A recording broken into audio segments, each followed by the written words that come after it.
Et c'est parti, on affronte ici un joueur de l'Union européenne. J'ai jamais vu quelqu'un mettre ce drapeau. Il est 1277 Elo et on va essayer de monter ce classement au maximum. Et pour cela, il faut respecter les trois grands principes de l'ouverture. Je prends le centre, je développe mes pièces et maintenant il reste le fou en F1 à développer. Donc je joue ici E3 pour sortir mon fou.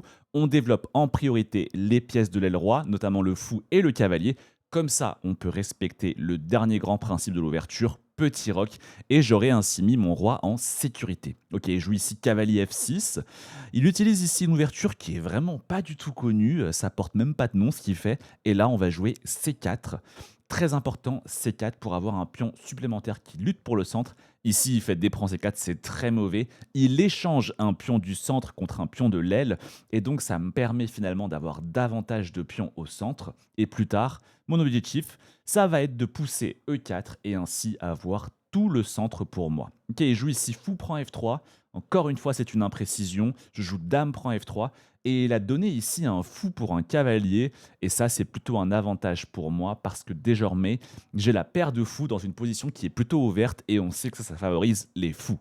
Bon, là, j'aimerais, vous voyez, jouer E4 pour mettre un second pion dans le carré magique, avoir tout le centre pour moi et aussi ouvrir la diagonale de mon fou C1 qui est un peu passif. Mais le problème sur E4, ce serait que mon pion en D4 ne serait plus défendu et la dame D8 pourrait manger le pion. Donc je vais d'abord ici jouer tour D1 pour défendre mon pion D4.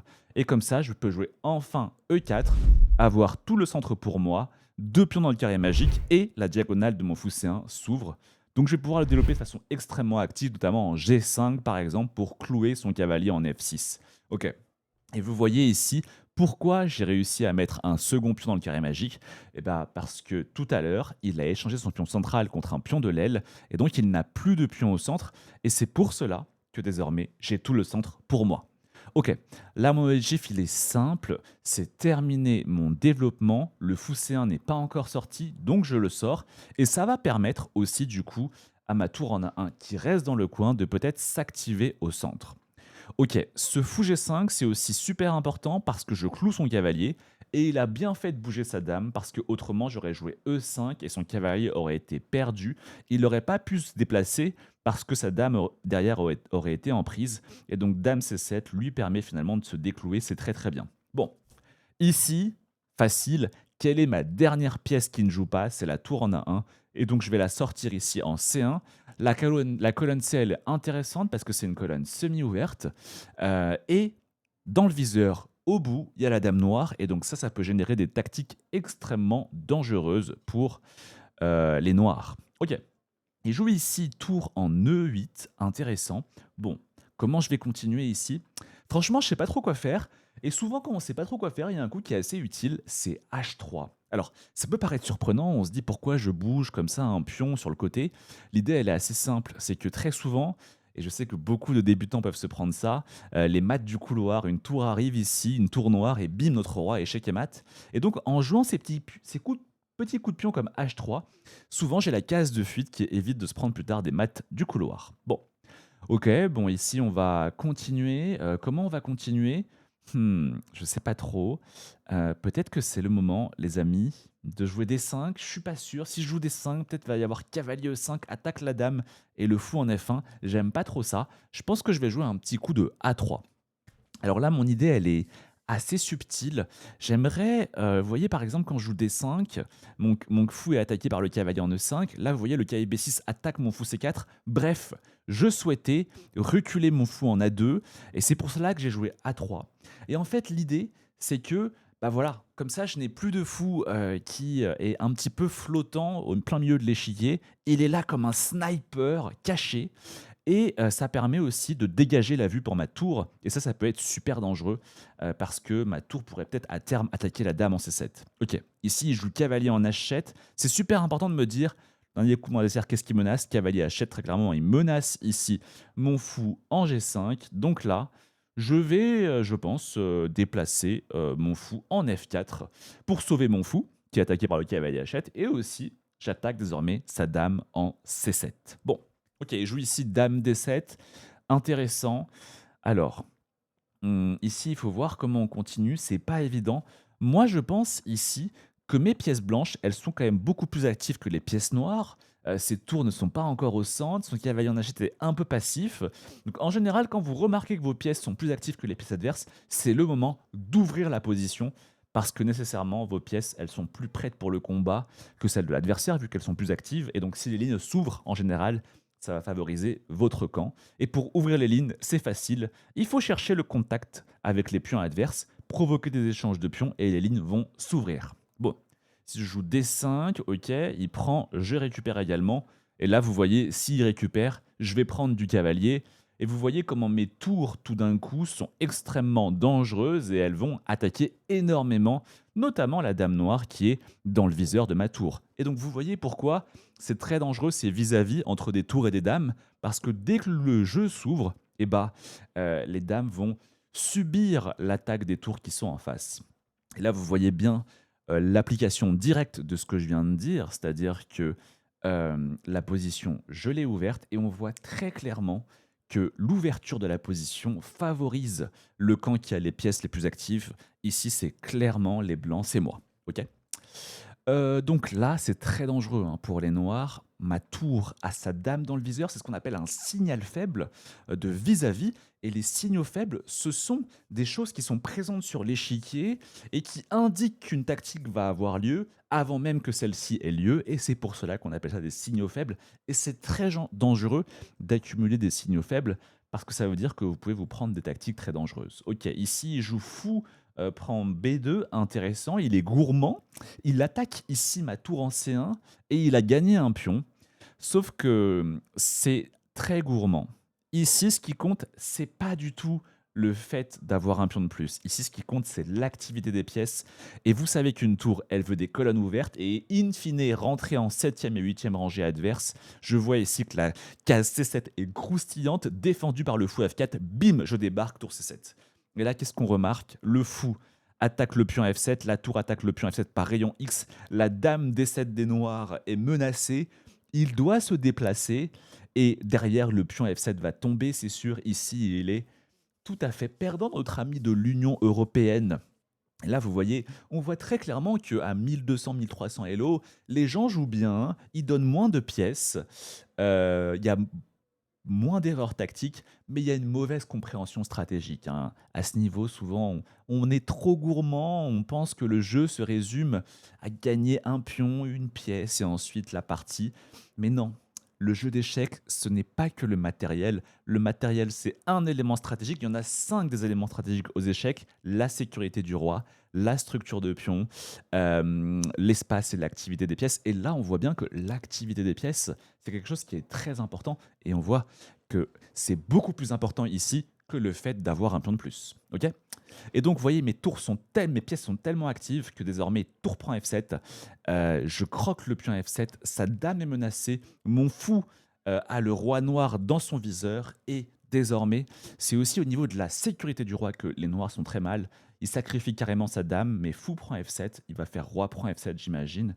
Et là, qu'est-ce qu'on voit? Encore un signal faible vis-à-vis dame, roi. On va faire ce qu'on appelle ici une découverte, fou E5. Je découvre le vis-à-vis, je fais échec. Le roi doit se déplacer pour parer l'échec. Et je vais ensuite croquer le fou en B2 et avoir une position tout à fait gagnante ici avec les blancs.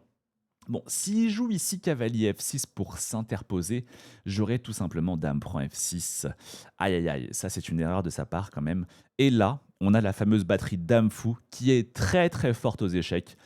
Et voilà, on passe 1284 Elo et on va tout de suite enchaîner avec une deuxième partie.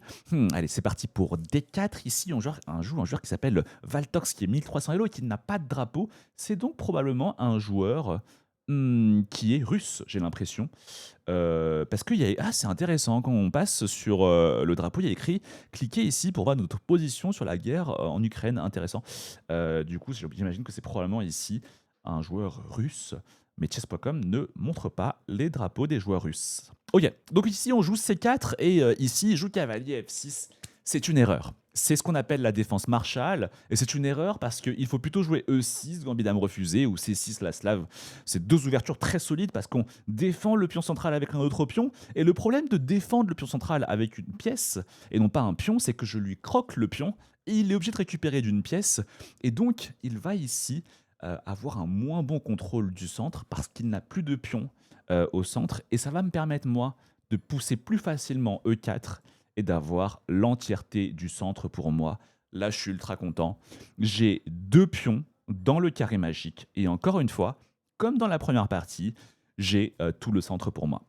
Vous voyez ici encore une fois, j'insiste, on a des joueurs qui sont aux alentours de 1200-1300 Elo. C'est des joueurs qui commettent moins d'erreurs tactiques par rapport à des joueurs qui ont 1000 Elo.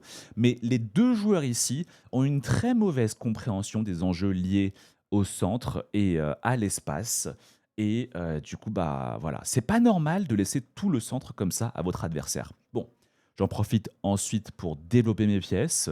Et ensuite, je vais mettre mon roi en sécurité ici avec petit roc. Bon, ok. Et là, vous voyez, c'est quoi le problème de ne pas avoir de pion au centre? Eh bien, le problème, c'est que mon adversaire joue sur 3 rangées. Et quand vous jouez sur 3 rangées, eh ben, vous devez développer vos pièces sur des cases qui ne sont pas particulièrement actives. Vous voyez, il est très serré. Ok, on va ici jouer tour C1 pour développer la tour sur une colonne semi-ouverte.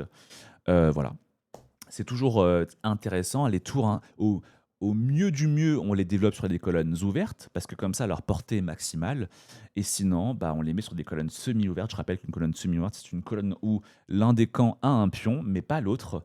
Et c'est toujours plus actif que d'avoir une tour sur une colonne fermée, bien sûr. Bon, ok, ici on va essayer de continuer avec E5. Mon idée, elle est simple. Ouvrir la diagonale du fou D3 pour commencer à chatouiller le pion H7 des noirs. C'est vraiment un point faible dans un petit roc adverse. Et vous devez essayer de mettre la pression sur ce pion H7, soit avec le fou, soit, s'il y a besoin de mettre davantage de pression, notamment avec votre dame. Donc vous pouvez mettre par exemple la dame en C2 pour créer cette batterie dame fou. Moi je vais essayer de faire ça, ouais, avec dame C2. Voilà, et là je menace ici fou prend H7, et c'est d'autant plus dangereux quand votre adversaire n'a pas de cavalier en F6 parce que le pion H7 n'est pas défendu. Et là vous voyez c'est très intéressant. Ici on voit un joueur qui me laisse faire fou prend H7. Alors, est-ce que je peux faire fou prend Hachette? Si je fais fou prend Hachette échec, il va faire roi H8. Il va falloir que je récupère quand même son fou. Et là, j'ai peur qu'il joue G6 et après, mon fou sera enfermé en Hachette. Je pense qu'il ne l'a pas fait exprès de laisser le pion en H7, mais on va lui laisser le bénéfice du doute et je vais récupérer ici son fou en F3. Et on va voir si là, il laisse désormais son pion en H7 gratuitement en prise. Alors là, ça peut paraître surprenant. Pourquoi j'ai comme ça doublé mes pions sur la colonne F et j'ai une mauvaise structure de pions? En même temps, j'ai un bénéfice, c'est que plus tard, je pourrais décaler mon roi en H1 et regarder comment la colonne G va s'ouvrir pour ma tour. Et ça, c'est un boulevard pour avoir une pièce supplémentaire qui va attaquer le roi noir. Et là, on a la réponse à notre question, très clairement ici. Mon adversaire n'a pas vu que son pion en H7 était en prise et j'attaque ici. Je croque et je suis très content de manger un pion en H7. Vous voyez, à 1300 Elo, quand même, des joueurs ici qui ne sont pas au courant de ce pion H7 fragile dans le petit roc qui peut facilement être attaqué. Par contre, les amis, c'est super important quand vous attaquez comme ça un roi et que vous lui croquez le pion H. C'est très important de rentrer à la maison avec le fou parce que le risque, c'est que les noirs jouent G6 et votre fou serait enfermé en H7. Donc, très souvent, ensuite, on rentre à la maison avec fou D3. Ok. Voilà, fou D3. Et ensuite, l'idée, elle va être simple. Essayez peut-être de ramener ma dame pour attaquer son roi. Il faut que je trouve un moyen de faire passer ma dame peut-être au niveau de l'aile roi pour que je puisse le mater sauvagement. Je vois aussi que le cavalier pourrait débarquer en E4, aller en D6, peut-être aller en G5. Bref, j'ai envie de ramener davantage de pièces vers le roi noir. Et sinon, l'autre moyen que j'avais mentionné précédemment, bien sûr, et c'est très thématique hein, aux échecs, quand la colonne G s'ouvre, c'est décalage du roi en H1, et ensuite la tour qui va débarquer en G1. Et quand votre tour commence à avoir sa colonne ouverte pour attaquer frontalement le petit roc adverse, c'est très très très dangereux pour l'adversaire. Là, je vois encore une fois un 1300 Elo qui est gourmand. Il veut ici manger mon pion E3, j'ai l'impression. Je sens qu'il va faire ça, je sens qu'il est venu pour ça. Et, et non, il n'est pas venu pour ça. Ok, super, intéressant. Alors là, on va se faire plaisir. Ah, c'est pas évident. Ce cavalier me fait un peu peur. Je trouve qu'il menace ici la fourchette en E3 sur ma dame et sur ma tour en F1. Donc je vais ici peut-être manger ce cavalier. Mon idée, elle est simple, c'est que s'il prend du pion C, moi je pense que je vais lui manger sa tour, il va manger avec sa tour, et ouais, et voilà. Et ça, c'est gravissime, les amis. Ça, c'est gravissime, les amis. Je pense ici qu'on a un joueur qui s'est dit, il va pas manger ma tour avec sa dame, parce que je vais manger sa dame avec ma tour, et finalement, je vais gagner une dame, et lui, il aura gagné une tour. Mais ce que ne comprend pas ici Valtox, c'est que moi, je mange sa tour, il mange avec sa tour, et je remange avec ma tour. Ici, j'ai 2 tours pour une dame. Et 2 tours pour une dame, il y a beaucoup de situations où les 2 tours sont beaucoup plus fortes qu'une dame. Ok. Et accessoirement, ce qu'il n'a aussi pas compris notre adversaire, c'est comme je l'ai expliqué dans la vidéo précédente, c'est les thèmes qui sont liés aux maths du couloir. Ici, s'il récupère avec sa tour, le problème, s'il récupère avec sa tour, c'est que j'aurais récupéré avec ma tour, et en fait, c'est maths du couloir, il aurait été échec et maths. Et c'est pour cela, au final, que Valtox, ici, mange en E3. Intéressant. Et bah écoutez, ici, on va se faire plaisir, et on va tranquillement manger son cavalier. Ok. Donc là, on voit très clairement ici une mauvaise compréhension des enjeux liés aux maths du couloir. Il est passé à côté de notre adversaire. Bon, ici, on va essayer de jouer dame E7, essayer d'attaquer la tour en F8. Peut-être ça va me permettre, vous voyez, aussi de débloquer le dame H4, peut-être pour attaquer son roi. C'est intéressant, roi G8, c'est un bon coup. Il défend ici la tour en F8. Alors là, il faut mater sauvagement. Il faut mater sauvagement, mais ce qui est compliqué, c'est que j'aimerais beaucoup ramener ma tour en G1, par exemple, pour attaquer G7. Mais si je fais tour G1, le problème, c'est qu'il fait probablement ici dame prend F3, et ça a l'air très embêtant. Il fait échec à mon roi. Donc ici, ce que je vais faire, je pense, c'est peut-être mettre ma dame en G5 ou en H4, vous voyez. J'ai envie de ramener ma dame en H4. Déjà, je vois que sa dame attaque mon pion D4, donc ça va me permettre de défendre mon pion D4. Et ma dame serait idéale en G4 parce qu'elle va avoir un rôle à la fois offensif et défensif. Laissez-moi m'expliquer. En G4, ma dame va défendre le pion F3, va défendre le pion D4, mais en même temps attaquer le pion G7. En général, quand vos pièces, elles ont ce double rôle défensif et offensif, c'est très bien parce que ça veut dire que c'est une très bonne allocation de vos ressources. Et ça va permettre de soulager ma tour qui n'aura plus à défendre le pion F3.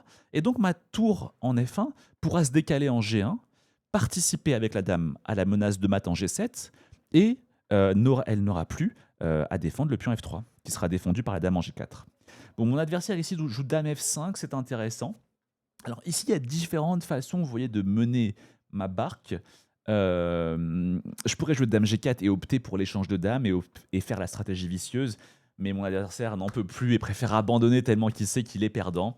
Voilà, j'espère que vous avez eu des astuces utiles pour progresser avec ces 2 parties. Puis pour ceux qui veulent, n'hésitez pas à rejoindre la communauté et à tenir d'autres conseils pour progresser aux échecs sur lien.juliensong.com. Le lien est en description ou en bio. Et sinon, on se retrouve bientôt pour une nouvelle vidéo. Ciao, ciao.